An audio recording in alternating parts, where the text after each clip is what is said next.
While expensive business laptops aren't for everyone, manufacturers are still investing heavily in them. This is how we get the HP EliteBook 860 Gen 9, a well-crafted machine with some modern touches, which are definitely needed in 2022. Wherever you touch the EliteBook, you'll feel aluminum, as the device is made entirely of the material.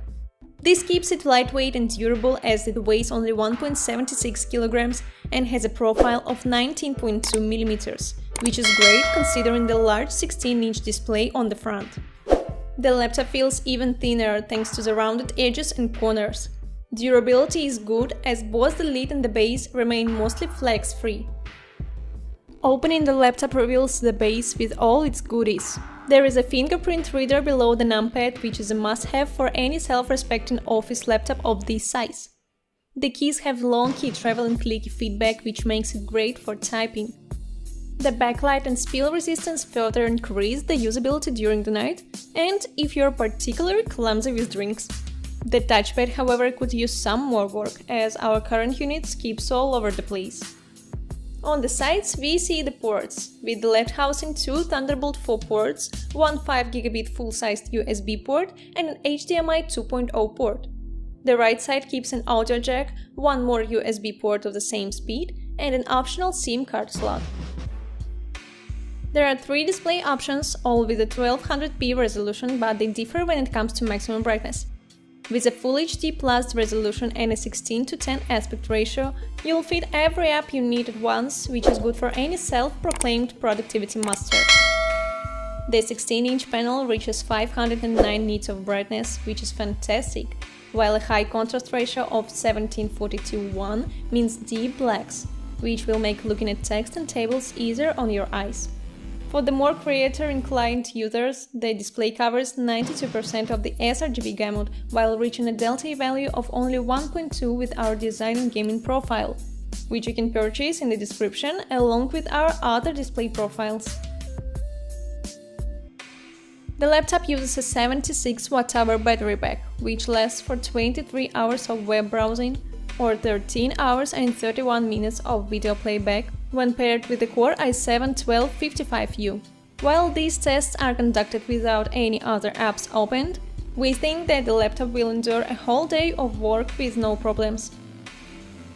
To put it bluntly, the laptop isn't necessarily made for performance, as the Core i7 doesn't score well in benchmarks, falling to the Core i5-1254U powered Dell Latitude 7530.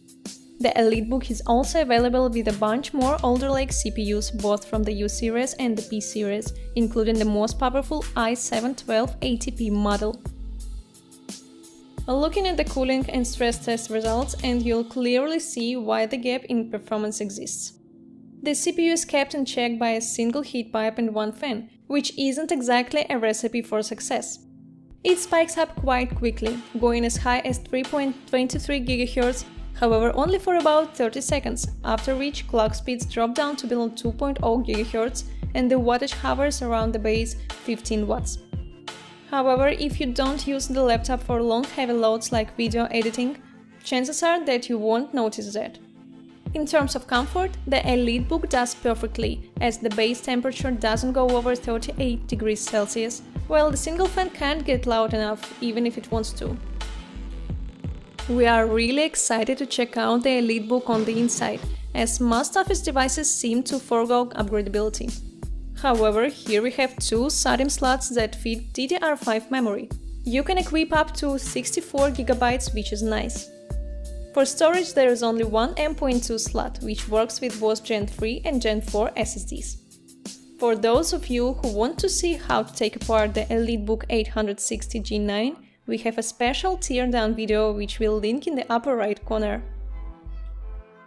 While not the best performer for heavy loads, the HP EliteBook 860 Gen 9 has a lot of other redeeming qualities, like the sturdy build, the good upgradability, and the fantastic screen, which will serve you well both at home and at the office. The battery is also large enough to last through the whole day, while noise levels and temperatures are comfortable even during the most torturous of benchmarks. If you want to see more tests and details about the device, you can check out our in-depth review. The link is in the video description below.